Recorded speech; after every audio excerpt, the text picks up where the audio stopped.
हिंदी में यूपीएससी की तैयारी से संबंधित प्रोग्राम्स को देखने के लिए सब्सक्राइब करें स्टडी IQIAS हिंदी। प्रायः पूछा जाने वाला एक क्वेश्चन कि सर यूपीएससी की तैयारी कब से स्टार्ट करनी चाहिए। यहाँ पर क्या हम फर्स्ट ईयर से तैयारी स्टार्ट करने या फिर एक सुप्रीम प्रोग्राम चलाते हुए हम 11th क्लास 12th क्लास से अपनी यूपीएससी की प्रिपरेशन करना प्रारंभ कर दें, यदि हमारा ड्रीम ही यूपीएससी को क्वालिफाई करना है और एक बेटर सिविल सर्वेंट बनना है, तो किस प्रकार से मैं ईजीएस्ट पाथ के थ्रू यूपीएससी को क्वालिफाई कर सकता हूं और किस प्रकार से मेरा फर्स्ट अटेम्प्ट में सिलेक्शन हो सकता है। अर्थात 21 से 22 वर्ष की मेरी उम्र हो और यहां पर मैं यूपीएससी में सिलेक्ट हो चुका हूं। तो बच्चे याद रखें कि यहां पर आवश्यक ये नहीं होता है यूपीएससी में, सबसे पहले ये डाउट आप क्लियर कर लीजिए कि आपके पास कितना नॉलेज है। आपके इंटेलिजेंट होने से ज्यादा आपका स्मार्ट होना यहां पर वर्क करता है, और स्मार्ट आपको पढ़ाई से ज्यादा एक्चुअलिटी में वास्तविकताएं बनाती हैं। ठीक है, यानी कि जब आप कॉलेज लाइफ में हैं, यदि मैं ऐसा मानकर चल रहा हूं कि आप 17 वर्ष के हैं और 17 वर्ष की उम्र में आप 12वीं पास करते हैं, देन आप कॉलेज एंटर करते हैं और कॉलेज एंटर करने के पश्चात आप उसी ईयर से अपनी स्टडी को प्रारंभ करते हैं, तो याद रखें कि अभी आपकी 17 एज है, 17 वर्ष के अभी आप हैं और 17 वर्ष की आयु में आपने कॉलेज में प्रवेश किया है।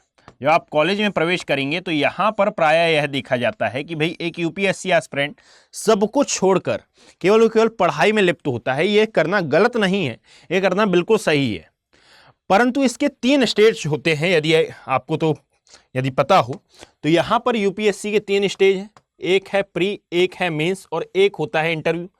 प्री मैं बता दूं आपको कि ये है आपके ज्ञान की परीक्षा। मैं बार बार ये बोलता हूं कि इसमें आपका ज्ञानी होना अति आवश्यक है, आपका इंटेलिजेंट होना बहुत ज्यादा आवश्यक है।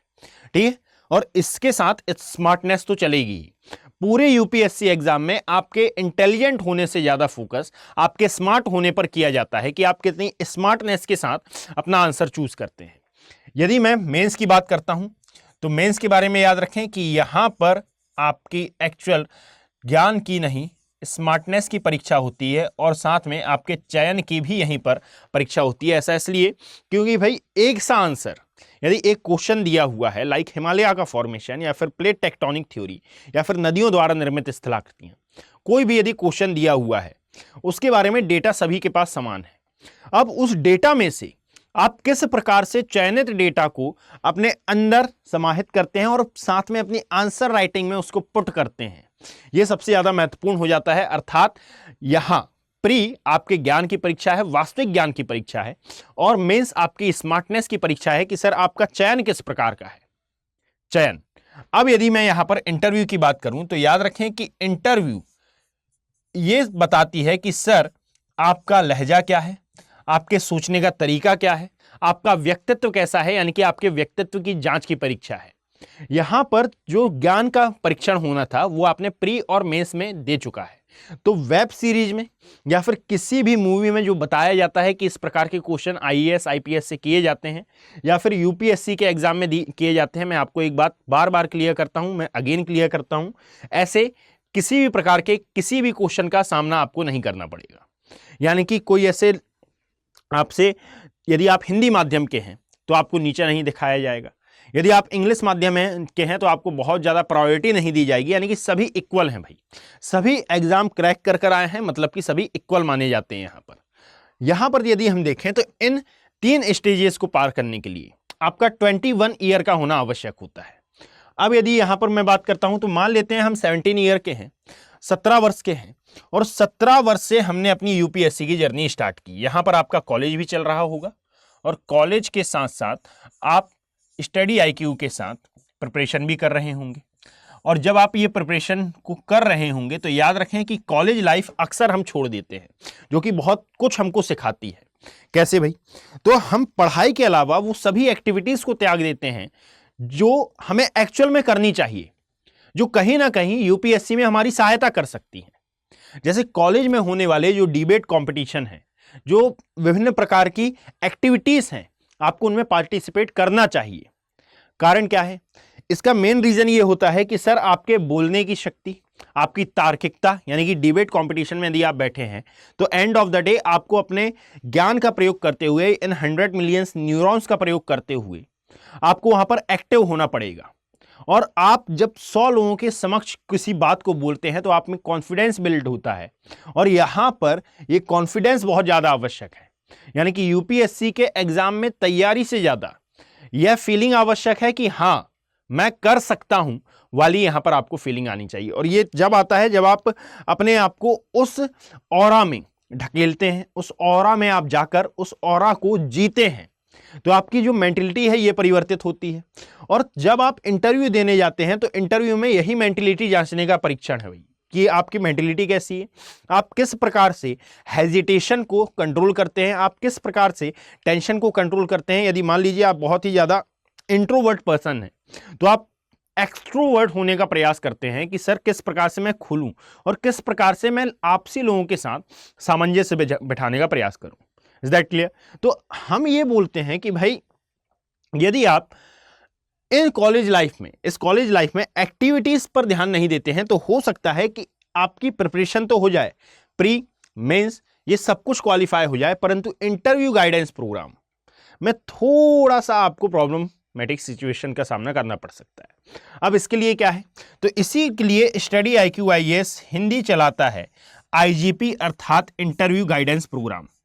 इसके अंतर्गत आपको डिबेट कंपटीशन, इसके अंतर्गत जो सिलेक्टेड पर्सनैलिटी है उनसे बात करने का आपको मौका दिया जाएगा। यानी कि एक प्रकार से आप इंटरव्यू में आपका लहजा क्या होना चाहिए, आपको किस प्रकार से बिहेव करना चाहिए, क्या आपका वे ऑफ टॉकिंग होना चाहिए, पहनावा कैसा होना चाहिए, आप किस प्रकार से एक्सप्रेस कर सकते हैं अपने आप को, ये सभी कुछ सिखाया जाता है।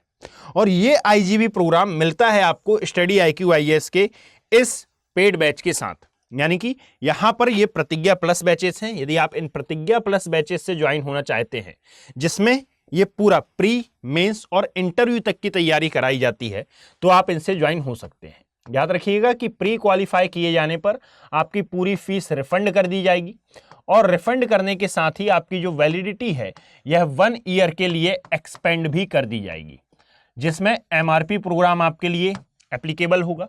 और MRP का मतलब होता है मेंस रेसिडेंशियल प्रोग्राम, यानी कि आपको मेंस की प्रिपरेशन के लिए दिल्ली बुलाया जाएगा और स्टडी IQ अपने एक्सपेंडिचर पर आपको प्रिपरेशन कराएगा। याद रखें कि जब आप प्री क्वालिफाई करने के बाद मेंस की प्रिपरेशन करते हैं और मेंस को देने के लिए जाते हैं, उससे पहले SIM प्रोग्राम, यानी कि जो भी मेंस का सिलेबस है उसको विद इन 1 मंथ यहां पर कवर कराया जाता है।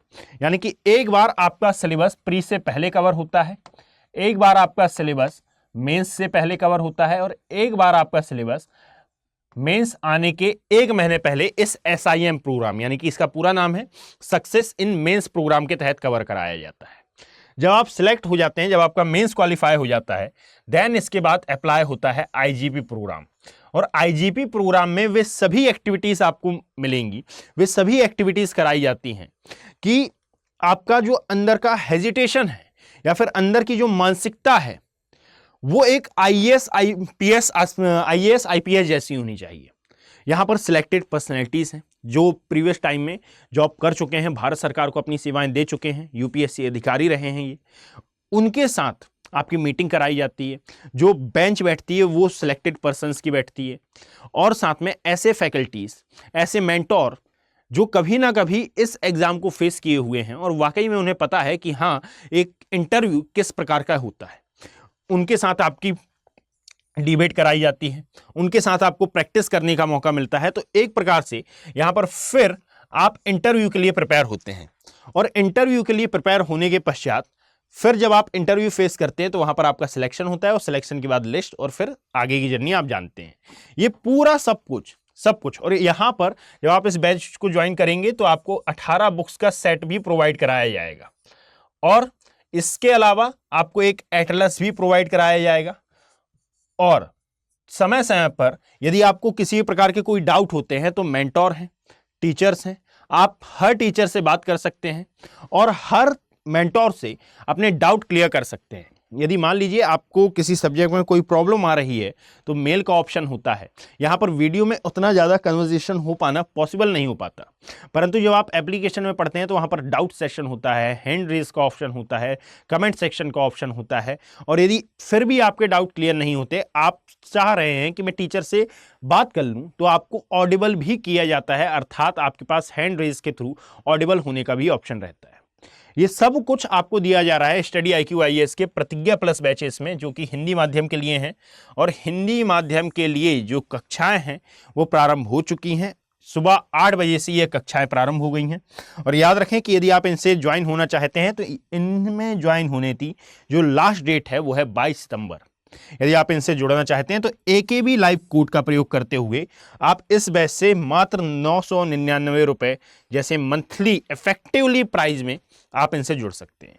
अब AKB लाइव कोड का यूज क्यों करना है? तो ये एक प्रकार का डिस्काउंट कोड है, और जब आप इसको यूज करेंगे तो आपको मेरी मेंटोरशिप प्रोवाइड कराई जाएगी, जिसमें यदि किसी भी प्रकार का कोई भी डाउट होता है तो आप उसको मेरे थ्रू क्लियर कर सकते हैं। Is that clear?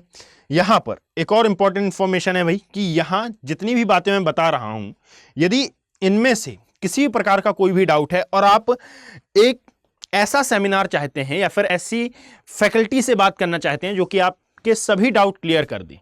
भाई होता है ऐसा कि मैं प्रिपरेशन तो कर रहा हूं, पर प्रिपरेशन में मुझे एक बार ऐसा मौका मिले कि मैं किसी फैकल्टी के पास बैठूं या फिर किसी मेंटोर के पास बैठूं, या मैं एक ऐसे पर्सन के पास बैठूं जो मेरे हर प्रश्न का प्रत्युत्तर दे सके।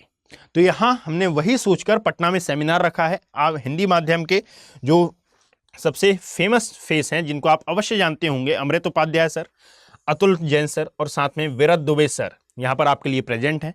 यदि आप में से कोई भी पटना में है या फिर पटना के आसपास के एरिया में है तो आप इस सेमिनार को अटेंड जरूर करें।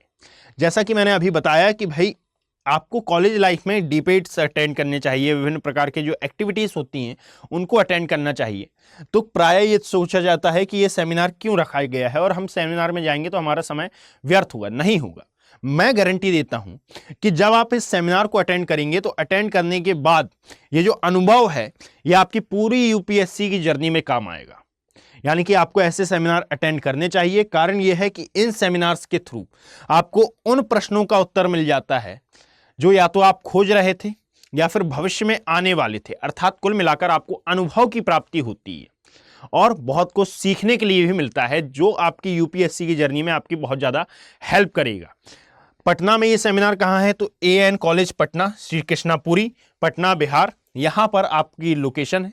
आप 22 सितंबर को सुबह 11 बजे जिस भी फैकल्टी से अपने डाउट्स क्लियर करना चाहें उन फैकल्टीज से अपने डाउट क्लियर कर सकते हैं। अमृत उपाध्याय सर पॉलिटी पढ़ाते हैं, Atul Jain sir current affair की क्लास लेकर कराते हैं, द हिंदू कवर कराते हैं, और विरत दुबे सर हिस्ट्री पढ़ाते हैं। तो आप जिससे भी अपने डाउट क्लियर करना चाहें एक पेज में लिख लें और इनको परेशान कर दें। मेरा आपको सजेशन ये रहेगा कि यदि आप पटना या फिर उसके आसपास के एरिया में रहते हैं तो 22 सितंबर 11 बजे आप यहाँ पर जरूर आइएगा। और यदि किसी भी प्रकार की कोई भी प्रॉब्लम होती है तो ये आप दिए हुए कॉन्टैक्ट नंबर पर ये प्रॉब्लम साझा कर सकते हैं। चलिए वापस आएं तो जब आप 17 साल के हैं और आप इंटरव्यू गाइडेंस प्रोग्राम के लिए पहले ही कॉलेज सेमिनार अटेंड कर रहे हैं तो ये आपकी किस प्रकार से मंशा को परिवर्तित कर देता है ये मैंने यहां पर समझाया। अब भाई 17 साल क्या बेटर एज है या फिर 17 साल की उम्र में मैं तैयारी करूं ये सही रहेगा? भाई इट्स डिपेंड्स ऑन यू कि आप किस प्रकार से तैयारी करते हैं। कहा यह जाता है, एक बहुत ही फेमस पर्सनैलिटी ने यह बात कही थी कि 17 साल की उम्र में यदि आप तैयारी स्टार्ट कर रहे हैं 20 साल की उम्र तक आपका हो सकता है कॉलेज कंप्लीट हो जाए। अब यहां पर अभी भी आपके पास 1 साल है प्री देने के लिए, और वो 1 साल आपके लिए बहुत ही ज्यादा ब्रह्मास्त्र की तरह कार्य करेगा। कारण क्या है? अब यहां पर समय ही समय है और आप अपनी तैयारी को और भी ज्यादा शार्प बना सकते हैं। तो ये कहना कि भाई मैं स्कूल लाइफ में तैयारी प्रारंभ करूं, ये भी आपके ऊपर निर्भर करता है। आप NCERT से शुरू कर सकते हैं। आप 17 साल की उम्र के पश्चात यानी जैसे ही कॉलेज लाइफ में एंटर हुए और फर्स्ट ईयर से आपने प्रिपरेशन करना प्रारंभ किया, उस उम्र में भी आप तैयारी कर सकते हैं। परंतु हाँ, मेरा एक सजेशन रहेगा कि आफ्टर ग्रेजुएशन जो प्रिपरेशन करते हैं वो लेट नहीं हुए हैं, परंतु यदि अभी भी आपकी एज 21 ईयर से लेकर 23 ईयर के आसपास है और अभी तक आपने अपनी प्रिपरेशन स्टार्ट नहीं की है तो आई थिंक अब शायद आप लेट हो रहे हैं। कारण यह है कि आपसे फिर वो पर्सन जो कि इस एग्जाम को 2-3 बार दे चुके हैं वो आपके साथ आगे जुड़ेंगे और एक एज के बाद आपको लगेगा कि अब मेरे पास समय नहीं रह गया है। तो याद रखें कि यदि आपकी एज 23 है तो आपको प्रिपरेशन स्टार्ट अब कर देनी चाहिए। ये लेट एज तो नहीं कहलाती क्योंकि यूपीएससी ने 32 ईयर एज रखी हुई है, परंतु हाँ, यूपीएससी की तैयारी के लिए कम से कम 1.5 साल चाहिए। ये 5 साल का खेल है, ये बात अपनी मानसिकता से निकाल दें। कारण यह है कि बहुत से इंटरव्यूज में ये बताया गया है कि मैंने 5 साल तक लग के पढ़ाई की। झूठ है, बिल्कुल नहीं होता ऐसा। ये 5 साल यूपीएससी मांगता ही नहीं है, 1.5 साल आपसे मांगता है डेडिकेशन के साथ। और यदि 1.5 साल आपने दे दिए हैं तो आपका यूपीएससी निकलने से कोई नहीं रोक सकता, परंतु आप एक सीरियस यूपीएससी एस्पिरेंट होना चाहिए, आप एक डेडिकेटेड यूपीएससी एस्पिरेंट होने चाहिए। Is that clear? तो आई थिंक मुझे लगता है कि मैं आपके सभी क्वेश्चंस का आंसर दे पाया हूंगा। और यदि आपको किसी भी प्रकार का कोई भी डाउट है तो आप मुझे कमेंट सेक्शन में बताएं, मैं उस पर डेडिकेटेड वीडियो अवश्य लेकर आऊंगा। धन्यवाद। हिंदी में यूपीएससी की तैयारी से संबंधित प्रोग्राम्स को देखने के लिए सब्सक्राइब करें स्टडी IQ IAS हिंदी।